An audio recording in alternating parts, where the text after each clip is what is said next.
ఇక్కడ ఒక నియమం ఏమిటి అంటే, జగద్గురువుల వారి దగ్గర ఉండాల్సినటువంటి పరిచారకుడు ఎప్పుడూ వారితో పాటే ఉండాలి.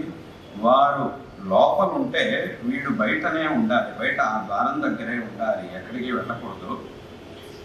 అలాగే రాత్రిపూట అయినా కూడా వీడు బయటే ఉండాలి, వీడు విశ్రాంతి తీసుకోవాలన్నా అక్కడే, వీడు పడుకోవాలన్నా ఏం చేయాలన్నా అక్కడే ఉండాలి అని ఒక నియమం. ఒకసారి ఒక పరిచారకుడు, చంద్రశేఖర భారతి మహాస్వామి వారి దగ్గర పనిచేసేటటువంటి ఒక పరిచారకుడు ఒక చలికాలంలో రాత్రిపూట అలాగే జగద్గురువుల గది బయట ఉన్నట్ట కాసేపు కూర్చున్నాడు. తర్వాత వాడికి కాస్త చలిగా అనిపించింది. అప్పుడు వాడు ఏం చేశాడంటే, సరే ఇక్కడ బాగా చలిగా ఉంది అని అక్కడి నుంచి వెళ్ళి కాస్త దూరంగా ఎక్కడికో వెళ్ళి అక్కడ ఒక పాఠశాల ఉంటే దానిలోకి వెళ్ళాట. అక్కడ వంట తయారు చేయడానికి అక్కడ కట్టెల పొయ్యి ఉంటుంది, దాని పక్కన కాస్త వెచ్చగా ఉంటుంది. అక్కడికి వెళ్ళి పడుకున్నట్ట కాసేపు రాత్రిపూట. కాసేపు అయింది. తర్వాత వాడికి అనిపించింది, అయ్యో నేను తప్పు చేస్తున్నాను, అక్కడ ఎవరైనా ఒకళ్ళు ఉండాలి, అక్కడ ఎవరు లేరు, నేను అట్టగా వదిలిపెట్టి వచ్చేసాను, ఇది తప్పు అని వాడికి అనిపించింది. వెంటనే వాడు అక్కడి నుంచి లేచి మళ్ళా జగద్గురువులు ఉండే చోటికి వచ్చాట. వచ్చి చూసినప్పుడు అక్కడ ఎక్కడైతే వీడు కూర్చుంటాడో అక్కడ వేరే ఎవరో కూర్చున్నారు ఆ ప్రదేశంలో. అప్పుడు వీడికి అర్థం కాలేదు, నేను కూర్చోవలసిన చోట ఎవరు కూర్చున్నారు అనుకున్నట్ట.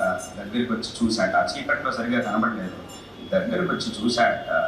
అక్కడికి వచ్చి చూశాక తెలిసింట అక్కడ కూర్చున్నది ఎవరో కాదు, జగద్గురు శ్రీమద్ అభినవ విద్యాతీర్థ మహాస్వామి వారు కూర్చున్నారు ఆ గది బయట. ఎక్కడైతే జగద్గురువుల పరిచారకుడు కూర్చుంటాడో అక్కడ వీరు కూర్చుని ఉన్నారట.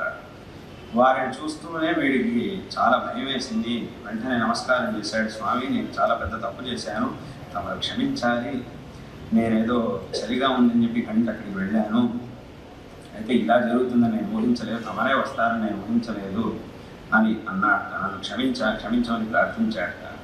అప్పుడు వారు ఒక మాట చెప్పారు, నీకు మా గురువుల సేవ చేసే అవకాశం లభించిందంటే ఇది నువ్వు ఎన్నో జన్మల్లో చేసుకున్న పుణ్య విశేషం వల్ల లభించింది. ఎటువంటి అవకాశాన్ని నువ్వు ఏదో నీకు చెలేస్తోంది, కాస్త వెచ్చగా ఉండే చోటికి వెళ్ళాలి అనే చిన్న చిన్న కారణాల నుంచి, క్షుల్లకమైన కారణాల కోసం, క్షుల్లకమైన సుఖాల కోసం ఈ గొప్ప అవకాశాన్ని నువ్వు వదులుకుంటున్నావు. నువ్వు అత్యంత మూర్ఖతనం.